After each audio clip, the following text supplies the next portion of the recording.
Jornal SP Norte, mais um programa de entrevista. E hoje nós vamos conversar com uma pessoa ligada à área de educação, moradora aqui da Zona Norte. Alguns já o conhecem, né, pelo fato de ser empreendedor também, que é o nosso amigo Ricardo Holtz. Ricardo tem 42 anos de idade, pai de 2 filhos, tem o Felipe que é novinho, 2 aninhos só, e a Carolina de 18 anos, essa jovem menina. O Ricardo é graduado em gestão pública, pós-graduado em administração pública e gerência de cidades.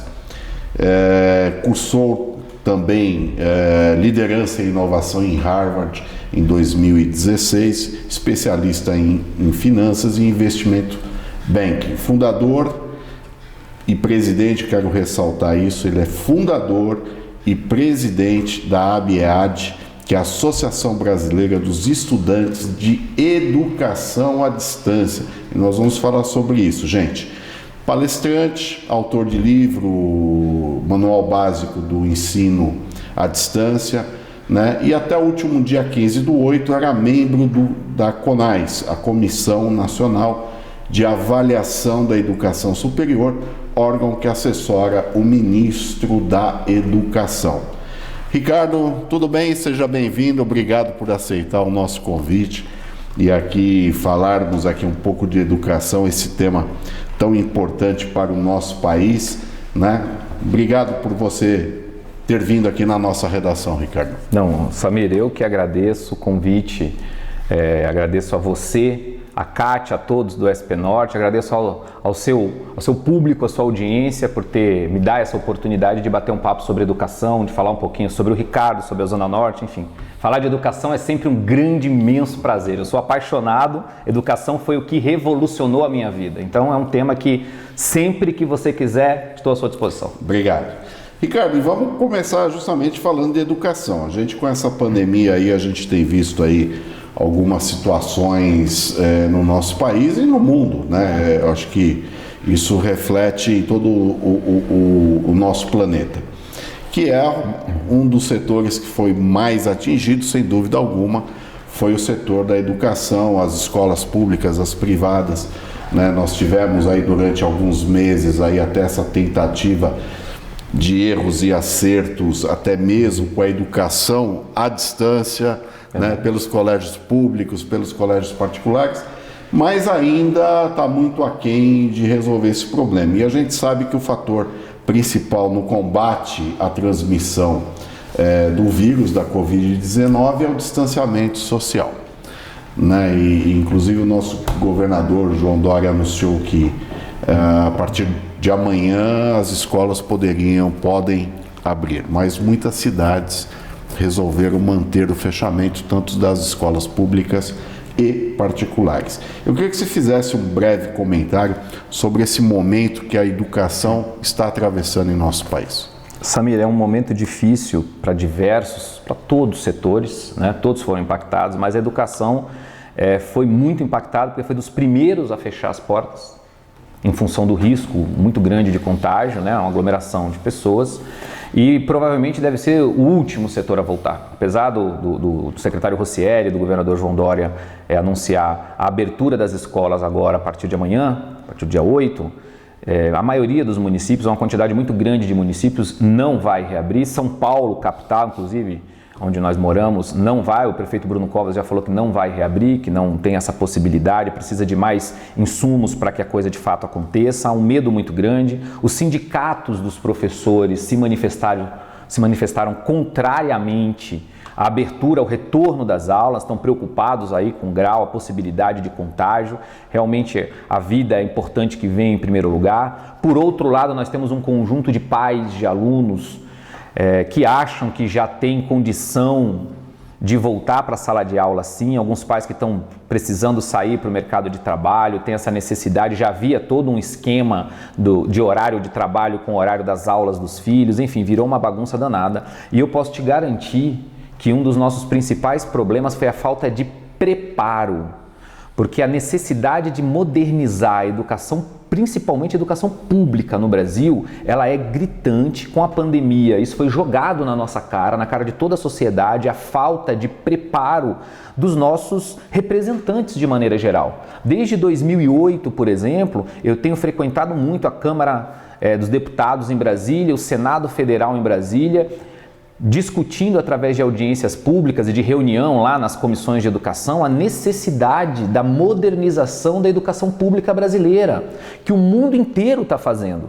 Nós buscamos exemplos na Europa, nos Estados Unidos, em países da Ásia, com relação à modernização da educação, mas nós não realizamos a capacidade do nosso representante, dos políticos brasileiros de maneira geral, de efetivarem essa modernização na educação, não acontece. Nós estamos falando nós temos audiência no Senado e na Câmara desde 2008, pelo menos, sobre a necessidade de termos mais conteúdos digitais nas escolas. Avançamos bastante no que diz respeito ao ensino superior. Então, alunos, por exemplo, que já eram matriculados em cursos à distância na faculdade, praticamente não foram impactados. Eles continuaram tendo aulas normalmente. Uma boa parte dessas aulas já estavam gravadas. A gravação dessas aulas não depende de aglomeração de pessoas. Então foi possível que aquele profissional de educação, aquele professor, aquele tutor, continuasse trabalhando nessa atuação. E isso no ensino superior. Os alunos dos cursos presenciais no ensino superior foram impactados, as faculdades mais rapidamente tentaram jogar esses alunos para o EAD, mas aí houve uma resistência até cultural por parte dos alunos. Nós sabemos que muitas instituições de ensino precisam avançar no quesito qualidade, isso é importante deixar claro. A metodologia de ensino, a educação com tecnologia, que nós chamamos de educação à distância, é válida, é aceita, no mundo inteiro é praticada. Aí, discutir se ela é válida ou não é mais o caso. A pandemia mostrou pra gente que é obrigatório que nós tenhamos agora tecnologia na educação. O que nós temos que discutir agora é a qualidade, é como é feito isso. E qualidade seja na EAD, seja no presencial, porque nós temos aí muitos problemas de qualidade em cursos presenciais Brasil afora. Instituições que nem têm autorização para ofertar no MEC, no final do ano passado, por exemplo, teve uma audiência no Senado exatamente com relação a diplomas falsos. Diplomas de instituições que não eram habilitadas para ofertar cursos superiores, enfim, tem de tudo no Brasil. Então é de fato o agente público constituído, os nossos políticos se modernizarem, legislarem melhor para essa modernização da educação e fiscalizarem os entes que executam isso, as escolas, sejam elas particulares, sejam elas as públicas. A gente sabe que nas escolas particulares, por exemplo, o sindicato dos mantenedores é favorável ao retorno das aulas, tem se posicionado dessa maneira, tem mostrado o estrago econômico que a pandemia está causando nos donos das escolas. São muitas escolas que estão com problemas financeiros agora, porque entrou aquela discussão, né, de você não está tendo aula presencial, então o pai tem ou não que pagar integralmente a mensalidade. Muitos pais acham que não, a escola entende que sim, porque ela teve que fazer um investimento em tecnologia porque não estava preparado para as novas tecnologias, a maioria das escolas, então ela teve que correr agora e fazer um investimento maior em tecnologia para poder fazer a transmissão das aulas mediada por alguma tecnologia, alguma dessas plataformas virtuais. Os pais não estavam preparados também para isso, porque tinha uma rotina de trabalho. Muitos desses pais e mães foram jogados para o home office, então ele tem um espaço pequeno, muitas vezes não tem disponibilidade de internet, não tem disponibilidade de computador, aí tem que dividir o computador para dar aula com os filhos, tem que dividir o tempo do computador e das aulas com o próprio trabalho, vira uma bagunça porque não houve um planejamento. E seja na educação à distância, seja no home office, por exemplo, que as duas coisas são muito próximas, faltou planejamento e faltou capacidade do agente público em prever isso. Porque a pandemia aconteceu agora, mas a falta de infraestrutura na educação ela já vem de muito tempo, não aconteceu agora. E os Estados Unidos, por exemplo, já está discutindo ensino com mais tecnologia no ensino médio, no nível fundamental, educação gamificada, mais games para essa molecada, falar a linguagem do jovem. Boa parte dos países asiáticos, boa parte da Europa está fazendo isso e o Brasil foi ficando para trás, foi deixando para depois, avançou no ensino superior, mas não conseguiu avançar no ensino médio, deu essa bagunça toda, veio a pandemia, da noite para o dia tiveram que jogar os alunos aí para assistir aulas remotas, porque isso não necessariamente é educação à distância. A educação à distância tem que ter uma plataforma digital, tem que ter um tutor, tem que ter o professor acompanhando o passo a passo do aluno, não é só colocar uma câmera aqui, o professor do outro lado com o computador e fazer uma aula que a gente chama de aula remota. É muito mais do que isso. Depende muito mais de planejamento.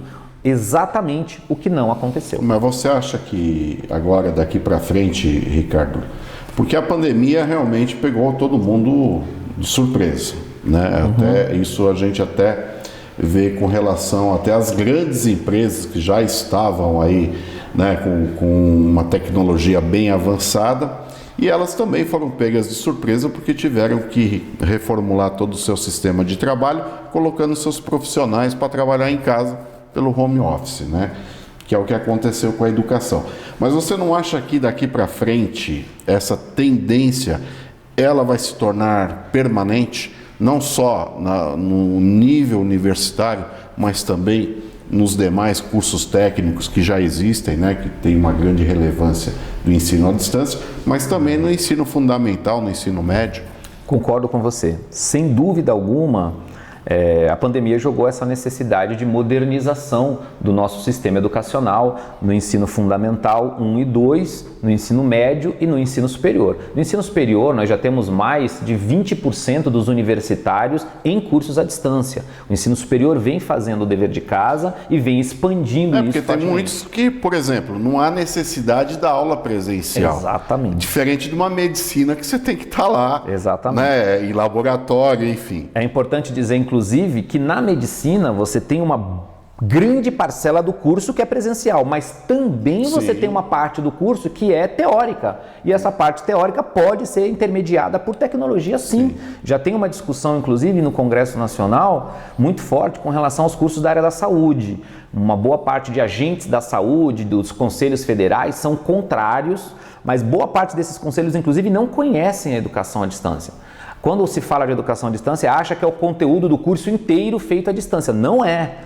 As matérias que são obrigatoriamente necessárias que se faça presencialmente serão presencialmente, inclusive e especialmente nos cursos da área da saúde, enfermagem, medicina, enfim, enfermagem você já tem cursos de graduação à distância, medicina ainda não, mas é uma discussão que vem acontecendo passo a passo.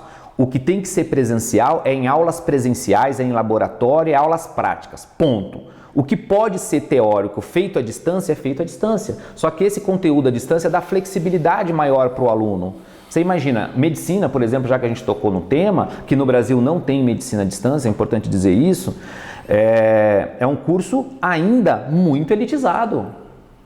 Muito elitizado, é um curso que você tem lá o dia inteiro o aluno estudando, mensalidades caríssimas, que tira fora desses cursos pessoas que têm menos renda, pessoas que não podem pagar 6, 7, 8, 10 mil reais de mensalidade numa faculdade de medicina. Aí o cara que pode pagar esses montantes hoje em dia, quando ele se forma, ele não quer ir atender lá em Cidade Tiradentes, aqui no Hospital da Brasilândia, ele não quer atender no Acre, no Pará, ele quer atender nos Jardins, no Itaim Bibi, fazer cirurgia plástica. É óbvio que nós não estamos generalizando, todas as regras têm exceções, ok? Mas essa é a praxe.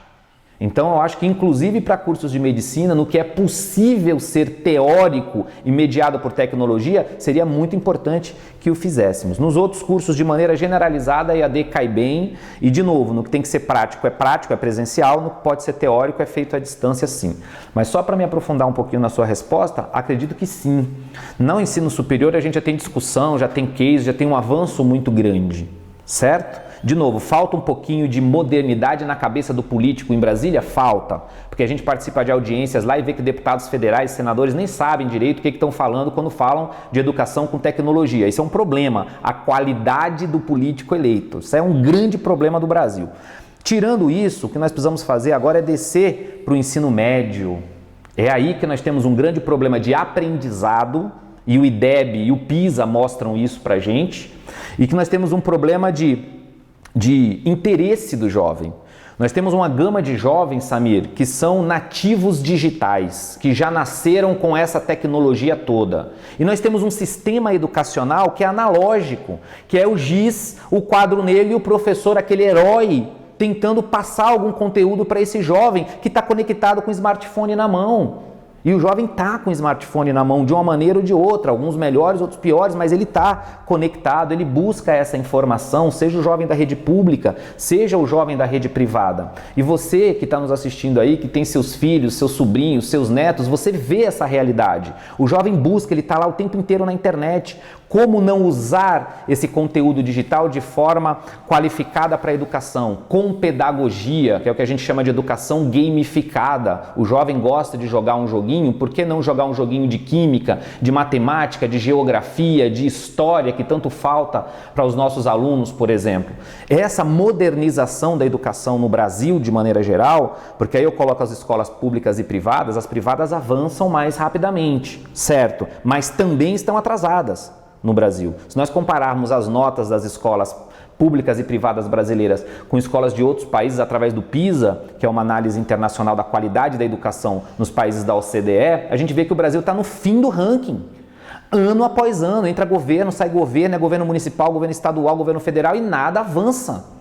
Por quê? Porque a gente não está conseguindo se conectar com esse jovem, a gente não está falando a linguagem desse jovem que é nativo digital, que já nasceu no mundo digital. Nós precisamos fazer uma revolução educacional e isso pode começar pelos municípios, uma vez que esse ano, no Brasil inteiro, nós vamos ter eleições, exceto o Distrito Federal, que não tem eleições para prefeitos e municípios, nós vamos ter a oportunidade de escolher vereadores e prefeitos qualificados para entender a importância da modernização da educação na primeira infância. Primeira infância, primeiro, é lá que a coisa começa, é lá que nós trabalhamos melhor e moldamos a cabeça do nosso cidadão. Então nós precisamos trabalhar os jovens, as nossas crianças, muito fortemente com essas novas tecnologias, sim.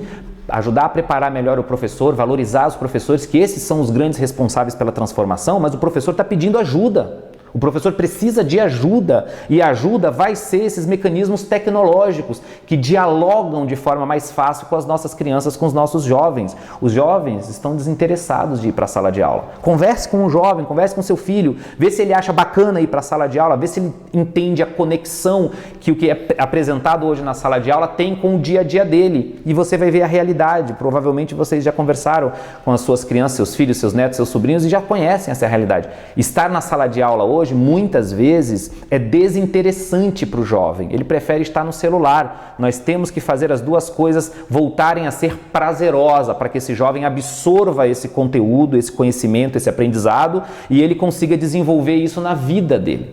Você quer ver um outro impacto importante da falta de modernização da forma de pensar e de se fazer educação? Nós continuamos formando jovens que terminam o ensino médio, na sua grande maioria analfabetos funcionais, porque foram passando, chegaram no ensino médio sem a condição adequada de aprendizado. Esses jovens vão escolher as mesmas profissões de sempre.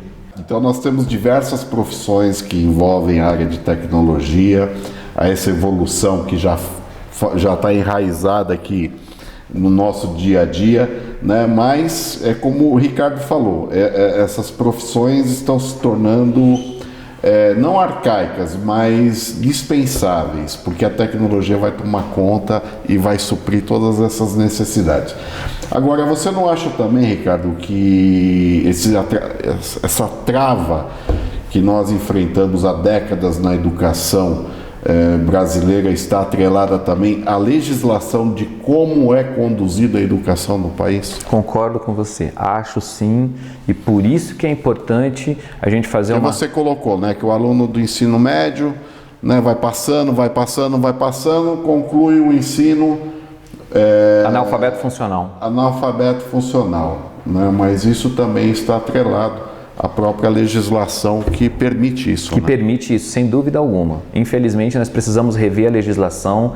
A educação no Brasil, a verdade é a seguinte, ela sempre foi tratada com descaso por parte dos políticos, sempre eles no fim da história, porque é quem criam essa legislação, quem apresenta as leis, quem deveria, a gente paga para um parlamentar, para um vereador, deputado estadual, deputado federal, senador e os executivos, prefeito, governador e presidente da república, para eles puxarem o nosso país para frente, mas na educação isso não acontece. Entra ano, entra governo, sai governo, e é a mesma coisa, a educação continua patinando. E você está com toda a razão, Samir. É a legislação que precisa ser modernizada. Só que para modernizar a educação, nós precisamos de políticos que pensem de forma mais moderna, que entendam, que conheçam dessa revolução que está acontecendo no mundo inteiro e que tragam isso para o Brasil. Senão a gente continua votando em gente que fica lá, que chega na Câmara dos Vereadores, ou na Assembleia, no Congresso, e fica de boca aberta, sem saber o que fazer. Esse é o nosso problema. A maioria dos nossos políticos não são preparados, não estudaram gestão pública, não sabem o que estão fazendo, ganham a eleição por algum tipo de popularidade, por algum momento, por um pouco de dinheiro, sei lá, por um fator qualquer. Quando chega lá dentro, não sabe o que faz, acaba se envolvendo no mecanismo da coisa. Entende? Acaba entrando no tal do sistema. Por quê? Porque ele não sabe como funciona. Tem gente que acha que é simples você aprovar um projeto de lei. É complicadíssimo, gente. O funcionamento da máquina pública é muito complexo. E moroso. E moroso. E se você não sabe fazer, você vai apresentar o projeto de lei lá com a melhor das intenções, que às vezes o cara realmente tem, mas o projeto não tramita, não passa na comissão temática, não passa na comissão de Constituição e Justiça, não passa pelo colégio de líderes, que é algo que pouca gente sabe que existe, pela diretoria da casa, que vai colocar ou não esse projeto em votação, para então esse projeto ir para votação. Ou seja, é um rito complicado, complexo, e que são etapas em que o parlamentar tem que estar preparado para ir vencendo cada uma dessas etapas, para ir se articulando com os outros parlamentares e mostrando a necessidade dessa modernização do que nós estamos falando aqui, que é a educação. Mas isso em todas as outras áreas, Samir, a gente está falando de educação.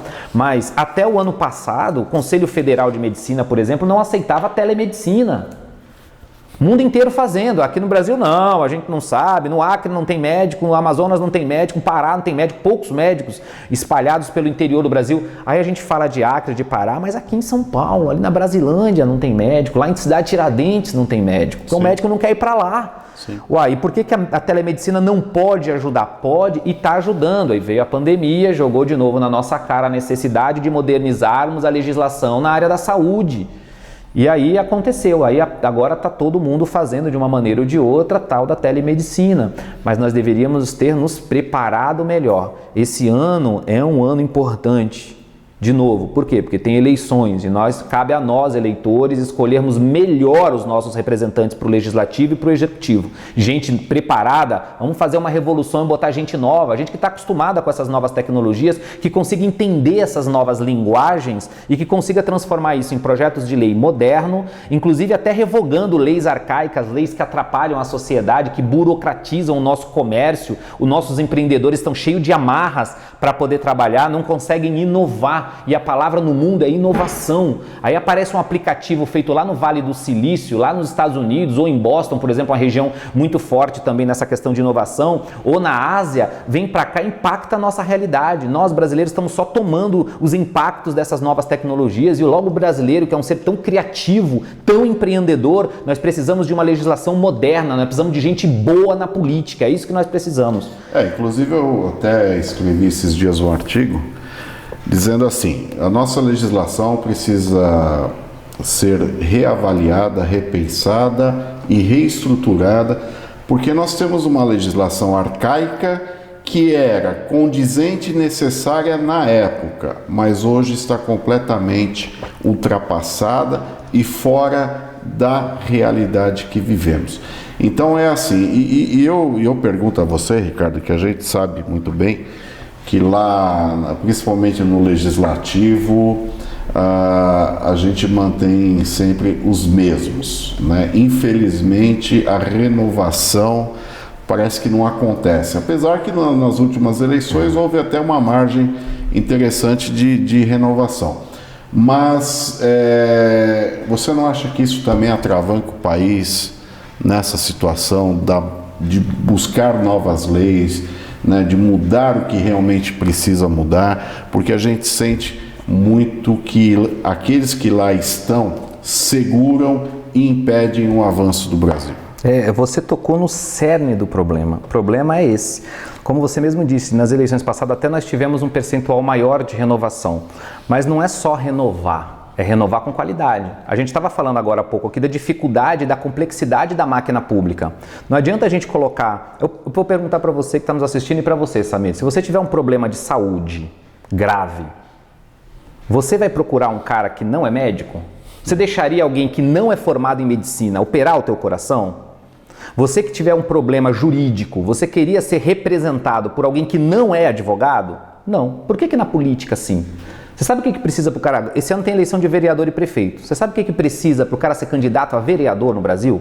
Não precisa ter curso superior, não precisa ter curso técnico, ele precisa ter mais de 18 anos, estar filiado há mais de 6 meses em um partido político e não ser analfabeto. E como é que descobre se é analfabeto? Então, isso que eu ia perguntar. O cara Só que no Brasil, para você não ser analfabeto, você basta saber escrever seu nome. Exatamente, gente. Aí você chega lá dentro, você vai se deparar com a máquina pública, contabilidade pública, direito público, toda essa lógica que a gente já falou aqui para se aprovar um projeto de lei. É um cidadão que não está preparado. Gente, precisa renovar com gente preparado. Quer entrar na vida pública? Legal, nós precisamos de muita gente nova no Brasil inteiro, em todos os municípios brasileiros. Mas vai estudar, estuda gestão pública, administração pública, para quando você chegar lá dentro, tudo der certo na tua campanha, você ganhar, você não ficar de boca aberta, servindo de massa de manobra para os políticos velhos tradicionais. Velhos que eu falo é de tempo de casa, tem gente com 4, 5, 6 mandatos. O cara já conhece todos os ritos, todo o mecanismo desse sistema. Aí você chega lá de boca aberta, sem saber como funciona, você vai ser manipulado. Por isso é importante, sim, quando você quer um médico, procurar um cara que se formou em medicina e o melhor possível. Quando você quer um advogado, procurar o melhor possível. Quer escolher um político? Escolha o melhor. Se ele é formado, se ele entende de gestão pública, procura uma pessoa nova. Se os que já estão lá dentro não estão fazendo, por que a gente vai contratar eles de novo? Não se esqueça que você está contratando um cidadão para fazer um trabalho para você. Eleitor aí de qualquer cidade, que eu sei que teu público tem diversos, é forte na Zona Norte, é forte em São Paulo, mas tem gente que vê esses vídeos em vários lugares, Samir. Então, em qualquer lugar do Brasil que você esteja, escolha uma pessoa preparada, uma pessoa nova, se preocupe como é que ela está financiando a campanha dela. Isso é muito importante. Se ela não está tendo ética agora, na hora da campanha eleitoral, você acha que ela vai ter depois? Então são itens muito importantes que eu pego para mim, Samir, como eleitor, quando vou votar, eu me preocupo muito com isso sim, porque a gente às vezes só fica reclamando, política é tudo igual, político não tem jeito sim, é nós também como cidadãos que temos que fazer a nossa parte, não escolher qualquer um, quando votar de protesto, votar numa pessoa despreparada, desqualificada, não, tem que analisar o currículo sim, gente nova, gente preparada, gente que já lida com a ética, com o dinheiro público agora na campanha, é na campanha que você conhece o cara. Pessoas que chegaram agora para fazer campanha eleitoral que não tem um passado na tua região, que não fez um trabalho social, que não foi voluntário, que tu não conhece, tá na cara que é aproveitador, chegou só para campanha. Gente, também temos que ter a nossa responsabilidade de fazer a nossa análise. Não é só votar, é cobrar esse cara eleito. Eu já até discuti, Ricardo, com políticos essa questão da exigência para se candidatar.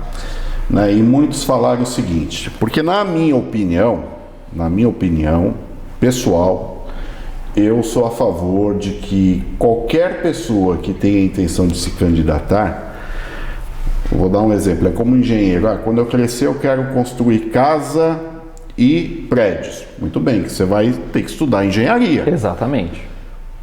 Eu quero construir uma cidade melhor, um país melhor. Então tá bom, então você vai estudar, vai fazer administração, vai fazer gestão pública para você poder estar preparado para quando estiver lá fazer o melhor possível.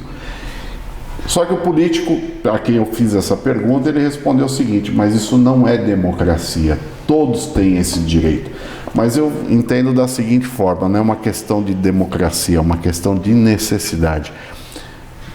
Dentro da política, porque da mesma forma que para você ser um profissional você precisa estudar, aqueles que lá estão têm por obrigação estudar, é diferente, eles tinham que estar preparados, porque a partir do momento que você quer exercer um cargo político, você tem que se preparar para isso, porque você não vai estar fazendo para você, você vai estar representando pessoas, e essas pessoas são a população. Então a responsabilidade se multiplica pelo número de pessoas que votaram em você.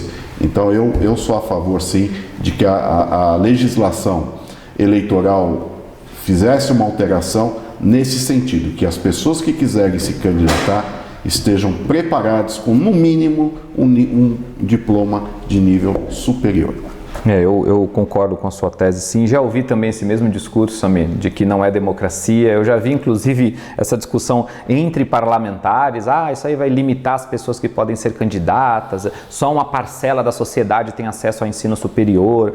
Mas quando a gente sai da política e entra na medicina, no direito, na engenharia, todo mundo quer o diploma do cara, pelo amor de Deus, sim, tem que estar graduado. Então, essa discussão, porque assim, a partir do momento que a pessoa ela quer fazer algo pela sociedade, perfeito, todo mundo tem esse direito, como brasileiro, como cidadão brasileiro, tem esse direito de se candidatar, né, de tentar fazer algo pela sociedade, mas ao mesmo tempo ele tem que estar preparado. Nem que se crie, Ricardo, para isso um curso de gestão pública, né, um curso de, sei lá, de 1 ano, 2 anos, 3 anos, para que aqueles que tenham intenção de se candidatar façam esse curso, se formem, para pelo menos saber como funciona um legislativo, um executivo, um judiciário. Exato. Né? Conhecer as leis que regem, as bases legais que regem esse país. Ninguém está pedindo para você ser advogado, né, e conhecer plenamente as leis, mas conhecer pelo menos as bases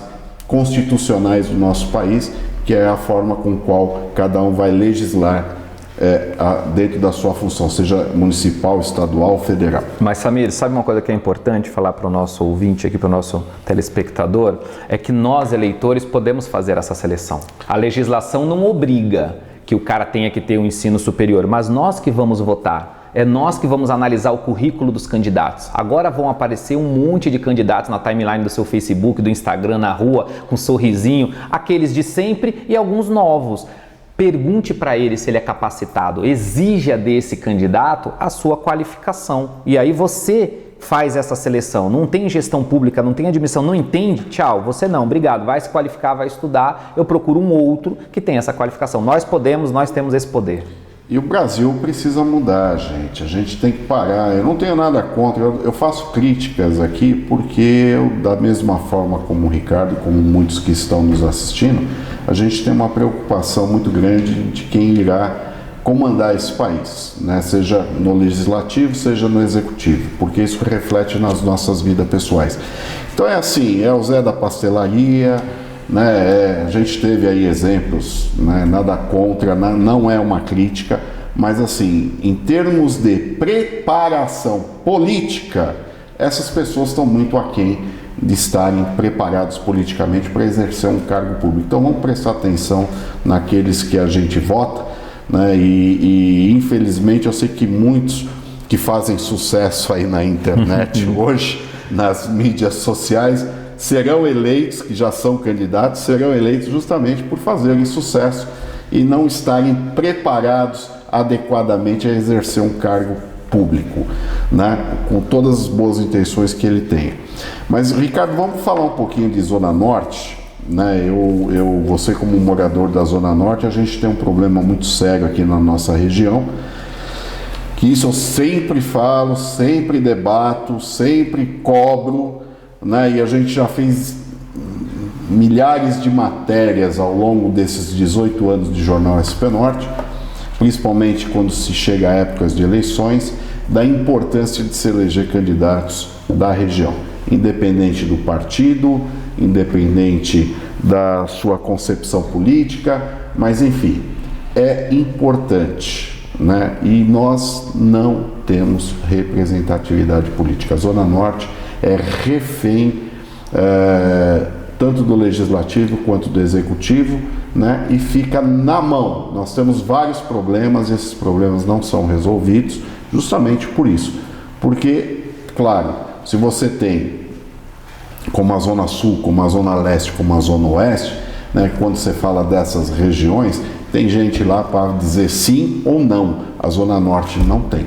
Nós temos algumas pessoas, uma ou duas pessoas que estão lá, que não são nem da região, que de vez em quando falam, na Zona Norte não, na Zona Norte sim, né? Mas fora isso, e com isso o tempo vai passando, nossas obras viárias vão ficando no esquecimento, né? As nossas obras de saneamento vão ficando no esquecimento, né? Várias outras situações que nós enfrentamos na Zona Norte. Eu queria que você falasse um pouquinho sobre isso, Ricardo. Olha, eu vou falar para você, Samir, do ponto de vista de quem é formado em gestão pública, pós-graduado em administração pública e gerência de cidades. A Zona Norte não tem representatividade.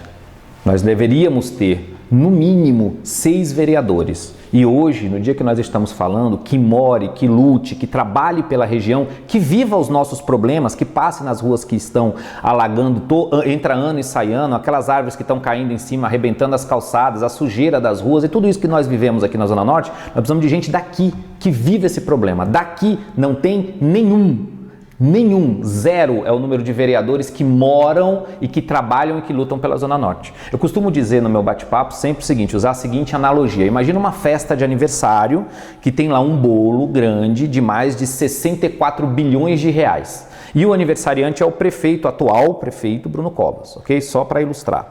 E aí o prefeito corta, ele vai dar o primeiro pedaço de bolo para a pessoa que ele está mais chegada ali, então tem áreas que tem... Para a Zona Oeste. A Zona Oeste, até na Zona Sul a gente tem gente forte ali Zona que ganha um pedaço do bolo e tal. E tem 55 vereadores, pessoal, a Câmara de São Paulo tem 55 vereadores, nenhum da Zona Norte. É impressionante. Ok, é impressionante mesmo isso. Zona Norte com mais de 1.200.000 habitantes. Não tem um vereador. Aí o prefeito vai cortando o bolo e vai dando para quem está ali. São 55 vereadores, um pedaço para cá, um pedaço para lá, vamos atender aqui, um pedaço menor, um pedaço maior. E aí acaba o bolo, fica aquelas migalhas lá, e ele lembra, ou alguém que não é da região fala, olha a Zona Norte, junta aqui essas migalhinhas aqui. É por isso que as nossas obras não andam, grandes obras viárias nossas não existem há 30 anos, o metrô não vai para canto nenhum aqui sempre atrasa, a empresa sempre falha, aqui o metrô que vai para um lado, 5 anos de atraso o hospital da Brasilândia. Inclusive eu quero fazer uma ressalva aqui também, as subprefeituras da Zona Norte são as que recebem as menores verbas da cidade de São Paulo. Tá? Eu falo isso porque nós acompanhamos. Eu falo em termos de proporção, tá, gente? Em termos de número de habitantes, de estrutura que cada uma dessas subprefeituras tem. Se você for comparar com as demais, as verbas que vêm para a Zona Norte são as menores. Muitas vezes essas verbas acabam em setembro, outubro. O subprefeito ele não tem condição de fazer uma gestão adequada a cada região porque não tem dinheiro. Né? E a gente, como jornal, a gente já presenciou isso em várias situações. Né? E não tem ninguém para pleitear lá melhores verbas para subprefeituras aqui, para fazer o trabalho de zeladoria que tanto precisamos também. Para destinar as chamadas emendas parlamentares. Cada vereador tem mais ou menos 4 milhões de emendas parlamentares. Que acho que a maioria dos nossos, quem está nos assistindo já ouviu falar nisso. Se a gente tivesse aí 5, 6 vereadores na região, imagina, seria um universo de dinheiro que nós poderíamos trazer para hospitais, para subprefeituras da região. E uma outra coisa importante sobre subprefeitura, Samir, aí é o Ricardo que está falando aqui, emitindo uma opinião. As subprefeituras, em especial da Zona Norte, as subprefeituras de uma maneira geral, mas em especial as nossas, são barganhas políticas, são indicações políticas ou de vereadores, que nós não temos nenhum, então são vereadores de fora que indicam os nossos subprefeitos, que na maioria dos casos nem moram na região, gente. Acreditem vocês se quiser. Então tem partido político que comanda subprefeitura na Zona Norte, prefeito, subprefeito que não é da região, tem vereador que indica subprefeito na Zona Norte, a indicação é do prefeito, mas tem ali aquela jogada política que nós conhecemos aí de bastidor, o vereador acaba podendo fazer uma indicação e indica uma pessoa que é de outra cidade. para poder comandar uma subprefeitura, e a subprefeitura que vai cuidar do detalhe da zeladoria. A pessoa anda de GPS na nossa região porque não conhece o bairro, não conhece os moradores, não conhece os comerciantes.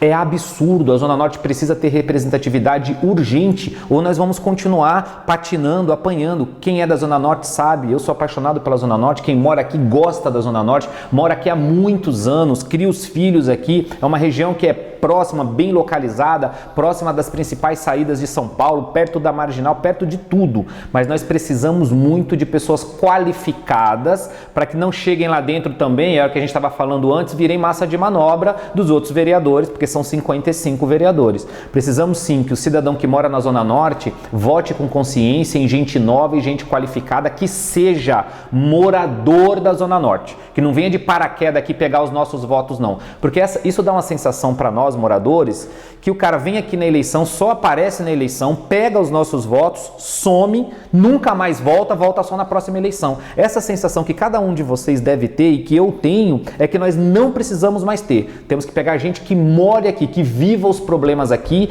que lute para trazer recursos para a Zona Norte, para a gente ajudar o nosso comércio que está cambaleado agora com a pandemia. Muitos e muitos comerciantes que a gente anda pelas ruas, a gente está vendo fechando as portas, mandando gente embora, para que a gente consiga brigar para que o subprefeito more obrigatoriamente na região. É absurdo imaginar que um cara vai vir de fora, de outra cidade, para comandar uma subprefeitura na Zona Norte. Para você ter uma ideia, eu moro em Santana. Santana Tucuruvi, a subprefeitura, tinha um orçamento de 39 milhões de reais para 2020.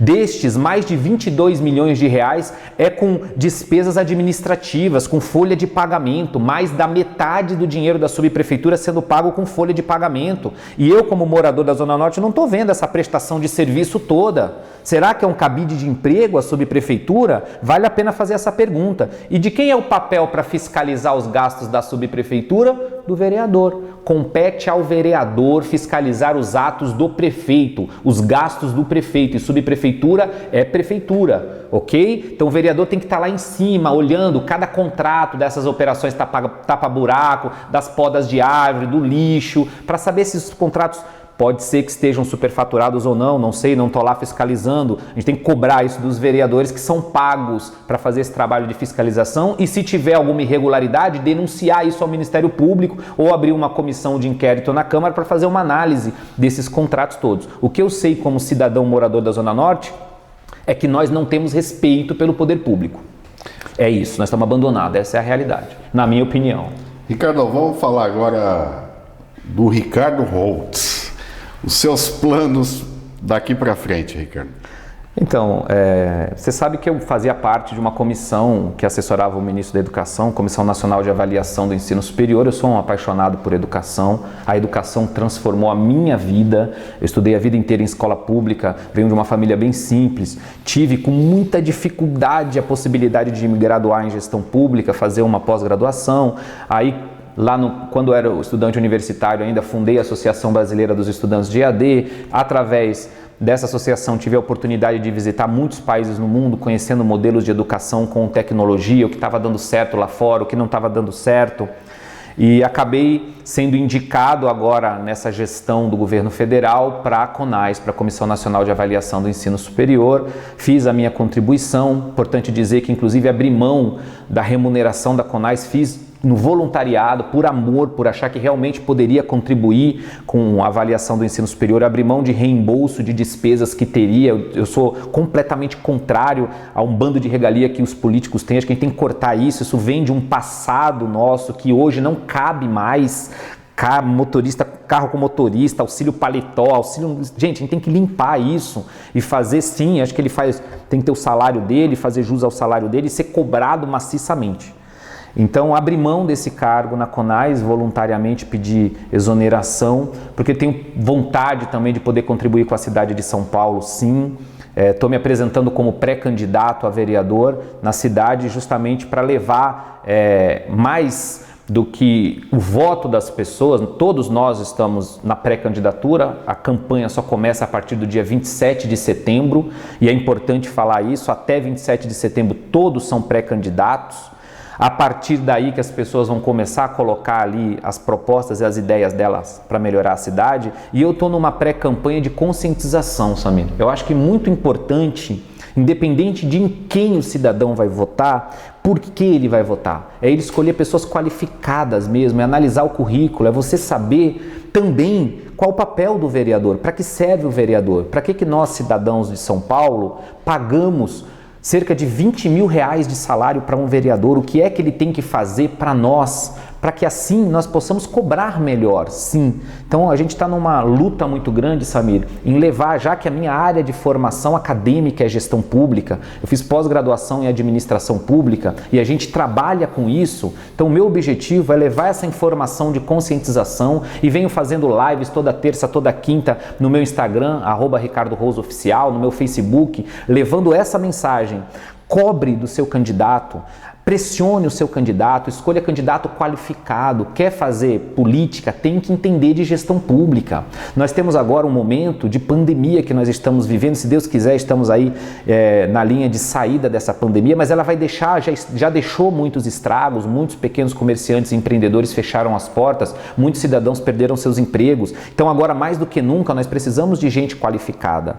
Eu, por exemplo, sou completamente contra o uso do fundo eleitoral para financiar a campanha. Muitos de vocês não devem saber, mas é o seu dinheiro que deveria estar na saúde, mais de 2 bilhões de reais do fundo eleitoral está sendo usado para pagar campanha de político. E políticos que muitas vezes você nem concorda com o pensamento deles. É absurdo isso, deveria estar na saúde, deveria estar na educação, modernizando a educação, ou na segurança pública, que está essa pandemia toda, mas não. Vai ser usado para financiar campanha de político. Você acha isso certo? Então cobre do candidato. O candidato que usa o fundo eleitoral para financiar sua campanha está fora. Eu, por exemplo, abri mão desse recurso do fundo eleitoral porque eu acho isso vergonhoso. Você quer ser candidato? Você tem todo o direito, como nós falamos aqui. Pega o celular, grava um vídeo, coloca na internet, que Facebook, Instagram é de graça. Anda na rua, conversa com as pessoas, vai sentir o problema na pele, conversa com o povo, com o comerciante. E aí você fala as tuas ideias. Agora, tirar dinheiro da saúde, nós aqui na Zona Norte temos um problema de saúde grave que a pandemia também jogou na nossa cara. O Hospital do Mandaqui, o Vermelhinho, o São Luís Gonzaga, PS de Santana e todas as unidades básicas de saúde passando por um perrengue danado. Aí se tira dinheiro, 2 bilhões de reais para dar na mão de candidato. Você acha que esse candidato que fez a opção em pegar esse dinheiro que deveria estar na saúde para financiar a campanha dele, quando ele ganhar a eleição e ele tiver a mesma oportunidade de ou trazer dinheiro para ele ou defender dinheiro para a saúde, ele vai optar pela saúde? Ele já optou na campanha para ele. Não. É para mim, para eu pagar minha campanha. Gente, que absurdo. Tá na hora de mudar, tá na hora da gente votar com consciência mesmo, de escolher melhor. É só assim, escolhendo melhor o seu candidato, seja lá ele quem for. Mas sabatine, coloca o dedo na cara. Você vai contratar uma pessoa para te representar na Câmara dos Vereadores, vai pagar para essa pessoa cerca de 20 mil reais por mês. E mais um monte de regalias, que se esse candidato for bom, ele vai abrir mão de boa parte dessas regalias, porque é isso que é ser sério. Mas você está escolhendo alguém, você está contratando alguém. Use os mesmos critérios que você usaria para contratar alguém para o seu comércio, para trabalhar na sua casa, para trabalhar para você. Você não ia analisar o currículo, não ia querer saber de onde veio, o que ele já fez, se ele tem ou não referência, qual é o preparo dele para aquela função? Não é isso que a gente faz? Não é isso que nós passamos quando nós vamos procurar emprego? A gente tem que levar um currículo lá e mostrar referências passadas, mostrar a nossa qualificação, escola que estudamos, faculdade que fizemos, se a gente tem ou não experiência para exercer aquela função. Nós passamos por isso, você passa por isso. Cobre do seu candidato, seja lá ele quem for. O importante é nós colocarmos lá dentro pessoas capacitadas, com condição de modernizar e de melhorar a nossa vida como cidadão. Pensando nisso, Samir, é que eu estou me colocando também à disposição do povo de São Paulo a partir de 27 de setembro, quando meu partido deve fazer as convenções agora, dia 10, depois das condições e tudo das convenções, tudo dando certo. Vou colocar também aí, vou rodar pela cidade, mais num propósito de conscientizar, sim, mostrando as minhas qualificações, mostrando o meu currículo, respondendo a todas as perguntas, mostrando que é importante sim ser ético, abrir mão dos recursos públicos, tem que ter cuidado com o dinheiro público, muito cuidado, dinheiro público é coisa séria. E ajudando o cidadão naquilo que é possível. E aí eu me coloco à disposição de cada um de vocês que estão assistindo esse programa. Quer saber para que serve um vereador? Quer saber para que serve um prefeito? Estou à sua disposição para ajudar a informar, porque quanto mais informação o cidadão tiver, menos erro nós vamos cometer na hora do voto. Pandemia, acho que trouxe à tona uma situação no mundo, mas também aqui no Brasil. Porque assim que começou, em meados de março, né, quem tomou a frente da situação foram os governos federal, estadual e municipal. Nesses meses, 6 meses que vão se completar, nós vimos erros e acertos. Isso traz a mensuração da capacidade de cada governante. Principalmente do legislativo, nós vimos muitos deles, tanto na Câmara dos Deputados, como na Alesp, como na Câmara Municipal, simplesmente sumiram. Né? Tudo bem, eu acho que eles ficaram reclusos em casa, mas em nenhum deles, foram muito poucos que tomaram à frente essa situação da pandemia e colocaram propostas condizentes com a situação. Porque isso demonstrou que a grande maioria não estava preparada para enfrentar situações como essa. Aliás, muitos de nós não estávamos preparados. Mas eu sempre fui a favor da informação, da educação, porque quanto mais informação você tem, mais você consegue lidar com problemas que podem vir à tona na sua vida, né? Então, vamos tomar cuidado com isso, gente. Eu acho que é o momento de nós observarmos cada candidato, independente de partido, independente de ideologia, mas desde que sejam pessoas que tenham capacidade de administrar, de trazer inovações e renovação na nossa política. E essa é uma oportunidade, essas eleições de 2020, né? E é o que eu sempre digo, a única arma que o povo tem, vocês querem armar o povo já está armado, né? Basta você agora apertar o gatilho, que é o dedinho lá na hora de votar. Esse é a melhor arma que nós temos nas mãos para mudar o nosso país.